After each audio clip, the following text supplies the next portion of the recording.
മുസ്ലിം സമുദായത്തിലുള്ള സൂഫി പരമ്പരയായിട്ട് ബന്ധപ്പെട്ടു. അവരെന്നോട് വന്ന് പറയുകയാണ്, എൻ്റെ സ്വാമി, പൂന്താനം നമ്പൂരി എഴുതി ജ്ഞാനപ്പാനയ്ക്ക് മുകളിലൊന്നും ഞങ്ങളുടെ സൂഫിസത്തിലും പറയാനില്ല.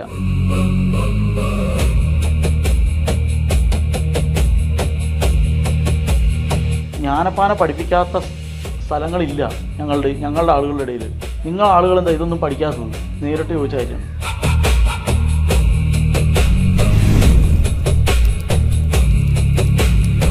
ശുദ്ധമല്ലാത്തൊരു ലോഹം കൊണ്ടുണ്ടാക്കിയ വിളക്കിൽ അതിലും അശുദ്ധമായൊരു എണ്ണ ഒഴിച്ച് അതിലും മോശമായൊരു പഞ്ഞിത്തിരി ഈ സാധനമായിട്ട് കത്തിച്ചാൽ, എന്നിട്ട് നല്ലവണ്ണം വരുത്തണേ, നല്ല ഗുണം വരുത്തണേ, ഞങ്ങളെ ശരിയാക്കി തരണേ എന്ന് പറഞ്ഞാൽ എന്തായിരിക്കണം ആ ദേവത ചെയ്യേണ്ടത്?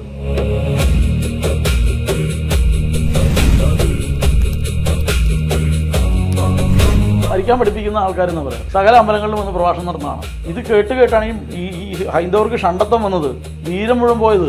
നമ്മൾ ഈ ചവിട്ടി നിൽക്കുന്ന ഭൂമി എന്ന് പറഞ്ഞാൽ അനവധി വീരന്മാരുടെ ചോര വീണ ഭൂമിയാണിത്.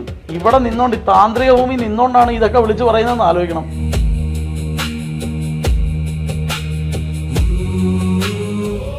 മാന്ത്രികം താന്ത്രികം ജീവിതം 2ാം ഭാഗം ഓഗസ്റ്റ് 18 വൈകുന്നേരം 6:30 ജനം ടിവിയിലും ജനം ഓൺലൈൻ യൂട്യൂബിലും.